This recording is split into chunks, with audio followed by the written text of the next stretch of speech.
मित्रांनो नमस्कार. मित्रांनो, मुख्यमंत्री माझी लाडकी बहीण योजना या कार्यक्रमात बोलताना रोखठोक बोलणारे राज्याचे उपमुख्यमंत्री अजितदादा पवार यांनी लाडकी बहीण योजनेचा तिसरा हप्ता कधी आणि कोणत्या ठिकाणाहून वितरित करण्यात येणार याबद्दलची माहिती त्यांनी दिली. तसेच या योजनेला बंद पाडण्याचा कितीही प्रयत्न केला तरी ही योजना बंद पडू देणार नाही असा वादा पण लाडक्या बहिणींना केला. अजून काय ते म्हणाले आपण त्यांच्याकडून ऐकून घेऊया. 2.5 लाखाच्या आतमध्ये तिचं उत्पन्न असेल तर तिला आपण 3,000 रुपये महिना द्यायचा आणि साधारण 18,000 रुपये वर्षाला होत होते. एक फुल ना फुलाची पाकळी. या रक्षाबंधनाच्या निमित्तानं माझ्या भावाकडनं आमच्याकडनं तुम्हाला ओवाळणी समजा, काय समजायचं ते समजा. हा तुमचा अधिकार आहे. हा तुम्ही राबत असताना तुम्ही तुमच्या करता काही करत नाही. तुम्ही मुलाबाळांच्या करता करता, पतीच्या करता करता, सासू करता करता, सासऱ्या करता करता, सगळ्यांच्या करता करता 24 तासात कुणी बघा, पुरुष घ्या आणि स्त्री घ्या, स्त्री सगळ्यात जास्त काम करते. परंतु तिला तो सन्मान आम्ही मधल्या काळामध्ये 4 आमच्या आदिती तटकरे त्या खात्याच्या मंत्री आहेत, महिला बालविकासच्या. त्यांनी त्या ठिकाणी अंगणवाडी आणि वेगवेगळ्या महिलांच्या करता काही योजना आणल्या. अजून काही योजना आमच्यामध्ये आहेत पाईपलाईन मध्ये. आम्ही ते त्यांच्या करता करणार आहे, कारण काम करताना त्यांनाही समाधान वाटलं पाहिजे. तर माझी महिला, माझी माय माऊली चांगलं काम करू शकते आणि म्हणून आम्ही त्याच्यामध्ये या सगळ्या महिलांना निर्णय घेतला. फॉर्म भरायला सुरुवात केली.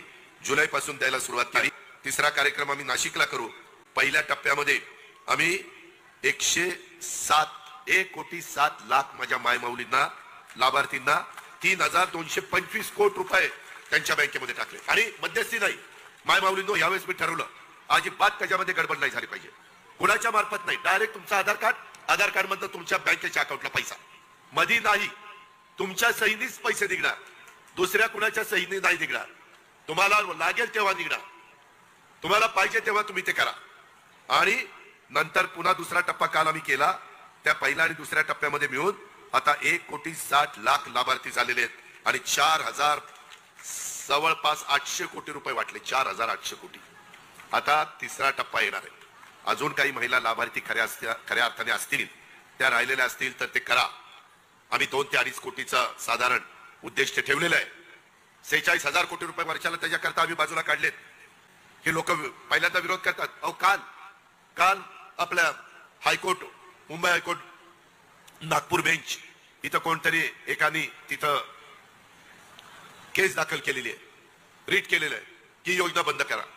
माझ्या किती महिलांना वाटतं ही योजना बंद व्हावी, त्यांनी हातवर करा, बंद व्हावी असं वाटतं ती. आणि किती महिलांना ही कायम चालू राहावी असं वाटतं, त्यांनी हातवर करा. खाली हात, माझ्या मायमाऊलींना खाली हात करा. पाणी वगैरे. ह्यामध्ये मी महाराष्ट्रात फिरतोय, बहुतेक सगळीकडं माझ्या मायमाऊलींना वाटतं ही योजना चालू करावी, चालू ठेवावी. हे चालू राहील, तुम्ही काळजी करू नका. हा अजितदादाचा वाद आहे. अजितदादा वाद्यामध्ये कधी वडवत नाही. हा माझा वाद आहे. त्याच्यामध्ये कधी पडेल ती किंमत मोजेल, परंतु खोटं बोलणार नाही. व्हिडिओ आवडला असेल तर चॅनलला सबस्क्राईब नक्की करा. जय महाराष्ट्र मित्रांनो.